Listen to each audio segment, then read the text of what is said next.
Assalamualaikum warahmatullahi wabarakatuh. Bismillahirrahmanirrahim. Kali ini kita akan membicarakan talak dan persoalannya. Talak pada bahasa bererti lepas atau melepaskannya. Manakala talak pada makna syarak ialah bermaksud melepaskan ikatan perkahwinan dengan lafaz tertentu dan seumpamanya. Dalil disyariatkan talak ini adalah berdasarkan nas Al-Quran, hadis dan ijma' ulama'. Di dalam Al-Quran, Allah Subhanahu wa Ta'ala telah berfirman di dalam surah Al-Baqarah ayat 229 iaitu Bismillahirrahmanirrahim. At-talaqu marratani fa imsakum bima'rufin aw tasrihum bi ihsan. Shadaqallahul azim. Yang bermaksud talak yang dapat dirujuki dua kali. Setelah itu boleh rujuk lagi dengan cara yang ma'ruf atau menceraikan dengan cara yang baik. Manakala dalil talak dari hadis Rasulullah sallallahu alaihi wasallam, Rasulullah sallallahu alaihi wasallam bersabda iaitu abghadul halali ilallahi ta'ala at-talaqu, yang bermaksud perkara halal yang amat dibenci oleh Allah Subhanahu wa taala ialah talak. Hadis riwayat Abu Daud, Ibnu Majah dan Al-Hakim.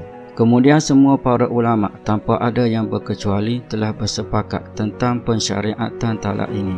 Seterusnya, berdasarkan pada ayat nas Al-Quran, hadis dan ijma' ulama', maka boleh difahami bahawa hukum talak adalah harus, dan inilah pendapat jumhur ulama'.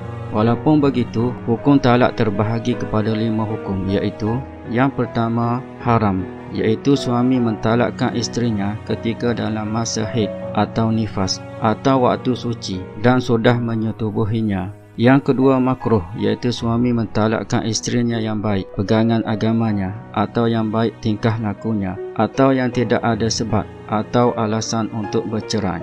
Yang ketiga sunat, iaitu suami mentalakkan isterinya yang tidak taat hak-hak wajib agama atau apabila isteri meminta suaminya menceraikannya. Yang keempat wajib, iaitu suami yang melakukan ilak kepada isterinya apabila enggan kembali selepas cukup tempoh masa tertentu, atau talak yang dilakukan oleh hakam di dalam perselisihan suami isteri yang tidak dapat dielakkan lagi, dan kedua-dua belah pihak mengambil keputusan bahawa talak adalah cara penyelesaian terakhir atau yang terbaik di dalam menyelesaikan perselisihan tersebut. Yang kelima harus, iaitu suami mentalakkan isterinya ketika mana keperluan untuk menolak kejahatan akhlak isterinya dan tingkah laku yang buruk. Seterusnya, rukun talak ada 5, iaitu yang pertama suami, yang kedua isteri, yang ketiga diniatkan atau dikasatkan talak, yang keempat isteri yang di bawah kekuasaan suaminya, yang kelima sirah atau lafaz talak yang digunakan untuk bercerai.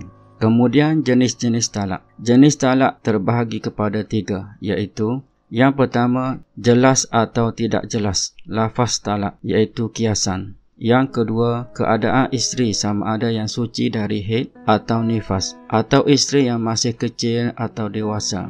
Yang ketiga, talak tanpa berganti atau talak yang berganti dengan harta tertentu. Penjelasannya, yang pertama, talak yang jelas atau tidak jelas, iaitu kiasan. Lafaz jelas atau soreh ialah lafaz yang menunjukkan maksud talak yang jelas dan ia tidak menunjukkan maksud yang lain. Seperti suami berkata kepada isterinya, aku talak engkau atau aku ceraikan engkau dengan talak 1 atau 2 atau 3. Hukumnya jatuh talak sama ada dengan niat atau dengan tanpa niat. Manakala lafaz tidak jelas atau lafaz kiasan ialah talak tersebut memerlukan kepada niat, seperti lafaz engkau tiada apa-apa lagi denganku, atau kembalilah kepada keluargamu, atau pergilah ke mana engkau mahu, atau engkau haram bagiku dan seumpamanya. Hukumnya tidak jatuh talak melainkan jika suami bermaksud atau berniat menceraikannya. Jika suami bermaksud atau berniat yang lain bukan talak atau bermaksud selainnya atau apa-apa pun, maka tidak berlaku talak.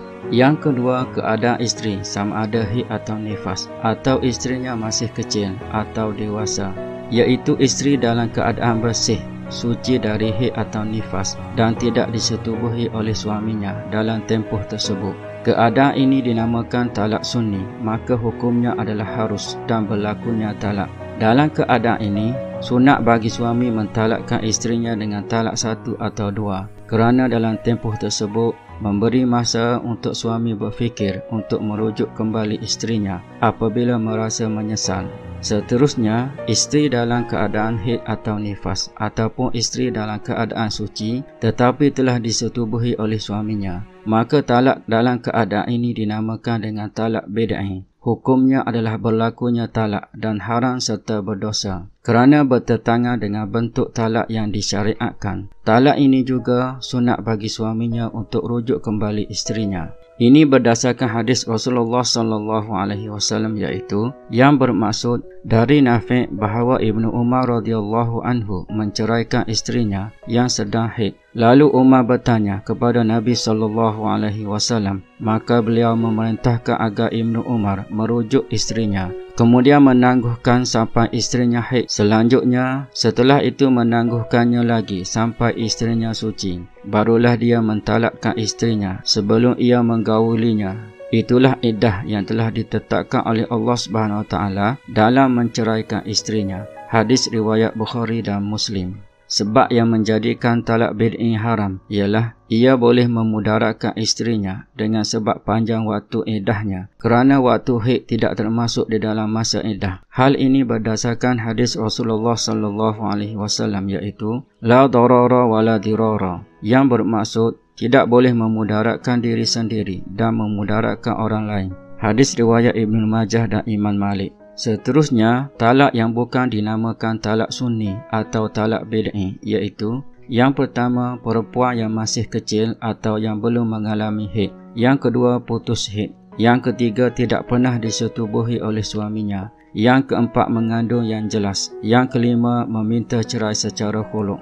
Talak dalam keadaan begini bukan talak sunni atau talak bid'i. Hukumnya adalah harus dan berlakunya talak, dan ia juga tidak haram. Ini kerana talak dalam keadaan yang disebutkan di atas tidak menanggung waktu iddah yang lama, seperti iddah isteri yang mengandung. Iddahnya selesai selepas melahirkan anak. Selanjutnya, talak yang berganti dengan harta tertentu, iaitu talak yang berlaku secara khulu'. Ialah talak yang terjadi disebabkan kemahuan isterinya dan yang ingin bercerai. Ia penceraian atau talak daripada suami ke atas isterinya dengan membayar tebusan yang diterima oleh suaminya. Bayaran atau tebusan khulu' ini dibayar mengikut persetujuan kedua-dua belah pihak, suami dan isteri.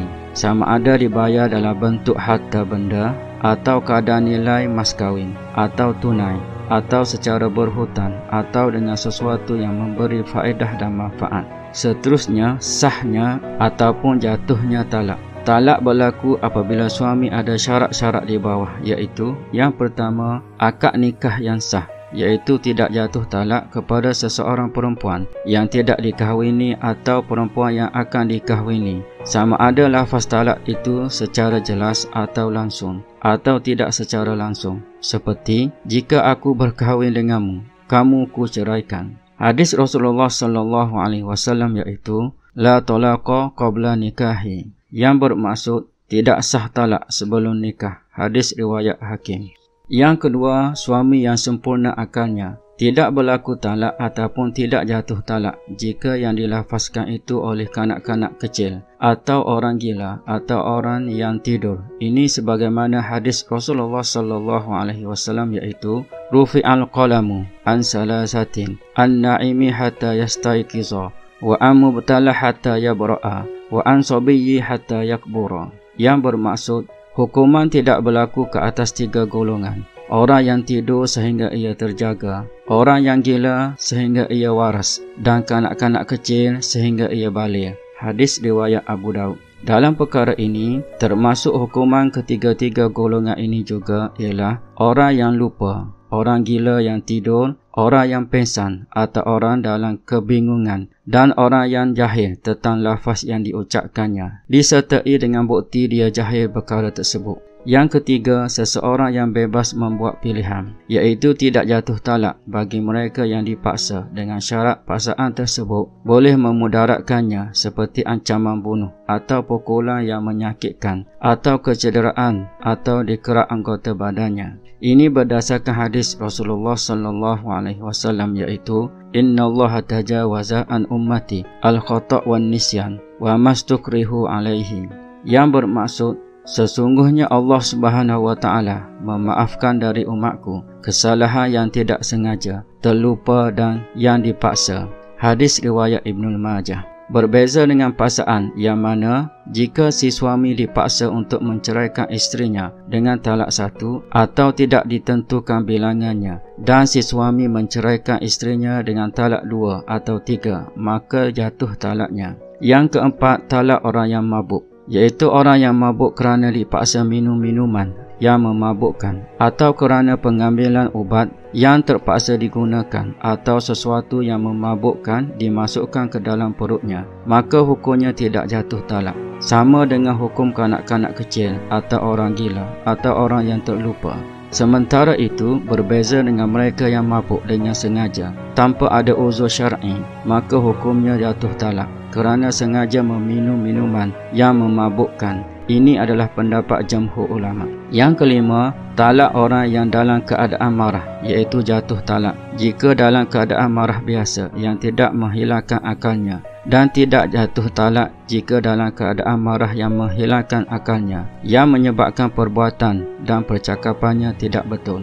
Yang keenam, talak dalam keadaan bergurau senda atau bermain-main, iaitu jatuh talak jika dilafazkan dalam keadaan bergurau senda atau bermain-main, sekiranya orang tersebut cerdik, berakal, baligh dan pilihan sendiri. Ini berdasarkan hadis Rasulullah sallallahu alaihi wasallam. Qala Rasulullah sallallahu alaihi wasallam, salasum jidduhunna jiddun wa huzluhunna jiddun, an-nikahu wat-talaqu war-raj'atu.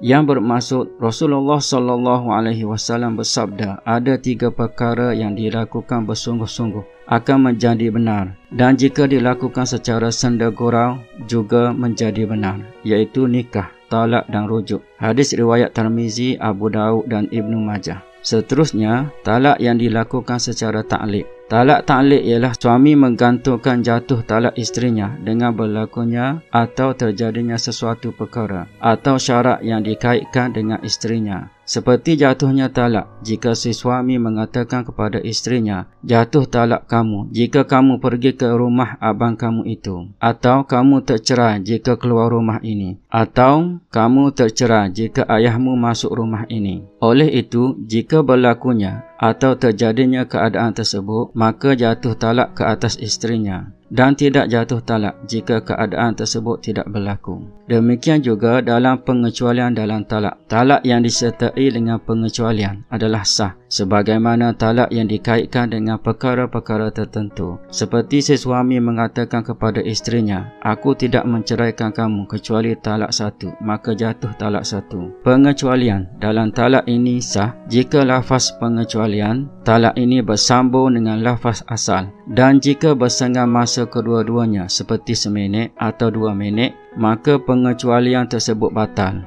dan jatuh talaknya sebagaimana lafaz asal pengecualian. Selanjutnya, pemberian atau penyerahan talak kepada isteri, iaitu suami boleh menyerahkan hak talak kepada isterinya dengan syarat isterinya dengan serta-merta mentalakkan dirinya sebaik sahaja suaminya menyerahkan kuasa talak kepadanya, dan tidak sah talak jika isteri menangguhkannya atau lebih masa sekadar lafaz ijab dan kabul. Termasuk juga tidak sah penceraian dengan cara ini jika suami isteri itu masih kecil atau gila.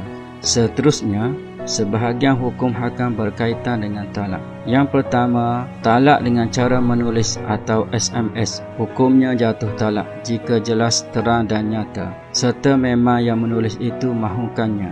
Yang kedua, menurut muzakarah Jawatan Kuasa Fatwa Kebangsaan kali ke-59 yang membincangkan perceraian melalui SMS, email, faksimili dan seumpamanya, merupakan talak secara kinayah dan ianya adalah sah sekiranya disertai dengan niat. Yang ketiga, sekiranya si suami mengatakan kepada isterinya dengan engkau ku cerai, engkau ku cerai, engkau ku cerai, diselangi dengan diam yang memisahkan ucapannya, maka jatuh talak 3 ke atas isterinya. Dan jika ucapan tersebut adalah berturutan bagi menunjukkan penegasan, maka jatuh talak 1. Sebaliknya, jika pengulangan itu dengan niat talak 3, maka jatuh talak 3. Yang keempat, talak yang tidak boleh suami rujuk kembali ialah talak bain, iaitu suami yang mentalakkan isterinya dengan talak 3 atau talak secara khuluk, tebus talak, atau mentalak isterinya yang belum disetubuhinya, atau talak yang difasahkan.